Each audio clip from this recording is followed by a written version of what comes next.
নমস্কার বন্ধুরা, আমি ইন্ডিয়া থেকে পিয়ালি বলছি। আমার প্রত্যেক ইউটিউব বন্ধুদের জন্য আমি নিয়ে এসেছি ছোট্ট ছোট্ট গল্প। গল্প শুনতে কার না ভালো লাগে? আমারও ভালো লাগে, তোমাদেরও নিশ্চয়ই ভালো লাগে। আমার এই চ্যানেলে আমি শোনাবো ছোট্ট ছোট্ট নানা রকমের গল্প। তাহলে চলো আজকে শুরু করি নতুন একটা গল্প দিয়ে। আমার সাথে তোমরাও থেকো কিন্তু, কেমন? চলো, আজকের গল্পের নাম বন্ধুরা নীরব বারান্দা। শহরের এক পুরনো তিনতলা বাড়ির বারান্দায় বসে প্রতিদিন বিকেলবেলা চা খেতেন অনিরুদ্ধ সেন। তার বয়স হয়েছে এই 55 ছুঁই ছুঁই। একসময় এই শহরের নাম করা আইনজীবী ছিলেন তিনি। ক্ষমতা, টাকা, সম্মান সবই কিন্তু ছিল তার।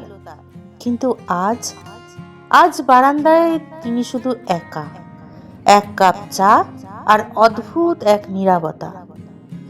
এই বাড়িটা কিনেছিলেন 20 বছর আগে। তখন সদ্য বিয়ে হয়েছে তার। স্ত্রী মালবিকা হাসি খুশি, স্পষ্টভাষী আর অদ্ভুত রকমের সাহসী। অনিরুদ্ধ তখন বলতেন, এই বাড়ির বারান্দাটা আমার সবচেয়ে প্রিয়, এখান থেকে জীবনটাকে দেখা যায়। মালবিকা হেসে বলতো, জীবনকে শুধু দেখা নয়, অনুভবও করতে জানতে হয়। কিন্তু অনিরুদ্ধ কখনো সেই কথার গভীরে যাননি। আইনজীবী হিসাবে অনিরুদ্ধ ছিলেন অসম্ভব দক্ষ। ধীরে ধীরে বড় বড় ক্লায়েন্ট, রাজনৈতিক যোগাযোগ, কালো সাদা সব কিছু মিশিয়ে মামলা জেতার ক্ষমতা সবই তার হাতে আসে। মালবিকা প্রথমে গর্ব করত। সে ভাবত, না জানি তার হাজবেন্ড কত বড় একজন মানুষ। কিন্তু পরে ধীরে ধীরে সে বদল লক্ষ্য করল। অনিরুদ্ধ এখন বাড়ি ফিরত গভীর রাতে। কথা কম, রাগ বেশি ছিল তার। ছেলের নাম ঋত্বিক। তার সাথেও দূরত্ব বাড়ছিল অনিরুদ্ধর। এই সব কিছু দেখে মালবিকা একদিন সাহস করে বলেছিল, তুমি কবে শেষবার ঋত্বিকের খোঁজ নিয়েছ মনে আছে? অনিরুদ্ধ বিরক্ত হয়ে বলেছিল, আমি এই পরিবারটার জন্যই তো সব করছি নাকি? মালবিকা শান্ত গলায় বলেছিল, সব করছো, কিন্তু আমাদের সাথে কিন্তু তুমি নেই। সেই রাতে প্রথমবার মালবিকা বারান্দায় একা বসে খালি কেঁদে গেছিল। এই সেই বারান্দা। একদিন অনিরুদ্ধের কাছে আসে একটি মামলা। বড় শিল্পপতি বনাম এক সাধারণ শ্রমিক পরিবার। প্রমাণ পরিষ্কার রয়েছে সামনে, শিল্পপতিরই দোষ। কিন্তু টাকার অঙ্ক এত বড় ছিল যে অনিরুদ্ধ এক মুহূর্ত ভাবেননি। মালবিকা জানতো সে কথা। সে বলেছিল, এই মামলাটা নিও না গো, এটা ঠিক নয়, এইভাবে কখনো বড় হওয়া যায় না। মালবিকা শুধু বলেছিল, আমি শুধু তোমাকে মানুষ হিসাবে চিনতে চাই। আমি এত টাকা পয়সা প্রতিপত্তি কিচ্ছু চাই না, আমি শুধু তোমার ভিতরের মানুষটাকে চাই।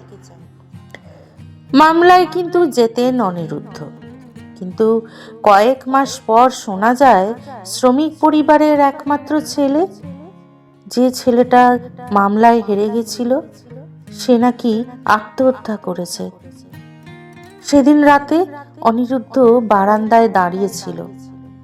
শহরের আলো ঝলমল করছিল, কিন্তু তার ভেতরটা ছিল অন্ধকার।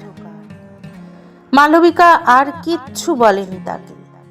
সে শুধুই ধীরে ধীরে দূরে সরে যাচ্ছিল। একটু একটু করে যেন কোথায় হারিয়ে যাচ্ছিল মালবিকা। এবং সে ভালোই বুঝতে পারছিল যে তার হাজবেন্ড তার থেকে কতটা দূরে সরে যাচ্ছে, শুধুমাত্র টাকা প্রতিপত্তির লোভে। ঋত্বিক এখন কলেজে পড়ে, অনেকটাই বড় হয়ে গেছে সে। আরে আরে দাঁড়াও, আমার গল্প কেমন লাগছে বন্ধুরা? অবশ্যই কিন্তু কমেন্ট করে জানিও। আর যদি ভালো লেগে থাকে তাহলে প্লিজ সাবস্ক্রাইব করে লাইক করে আমার পাশে থেকো।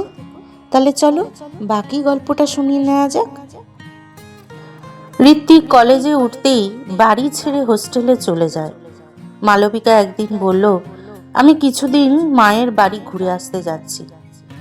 সেই কিছুদিনটা আর শেষ হয়নি। ডিভোর্সের কাগজে সই করার সময় মালবিকা শুধু একটাই কথা বলেছিল, তুমি সফল মানুষ অনিরুদ্ধ, কিন্তু সুখী কোনো দিন নও।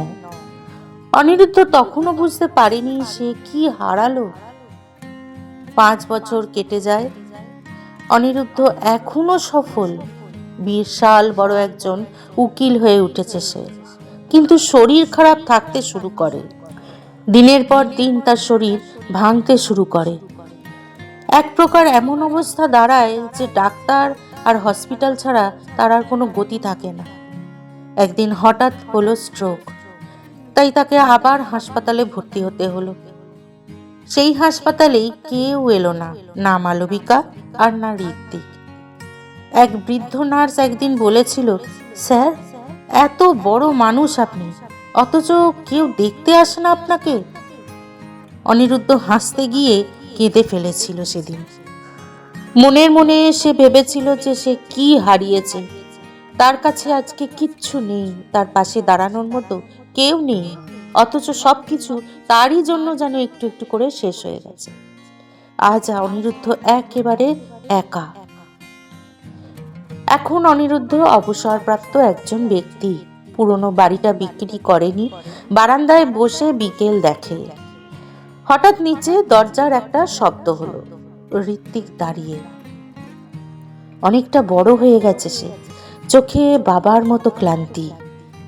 অনিরুদ্ধ কাঁপা গলায় বলে, মা কেমন আছে? ঋত্বিক উত্তর দেয়, ভালো। উনি ক্যান্সার থেকে বেঁচে গেছেন, কিন্তু খুব বদলে গেছেন। কিছুক্ষণ নীরবতা। মনে মনে অনিরুদ্ধ ভীষণ আপসেট হয়ে পড়ে।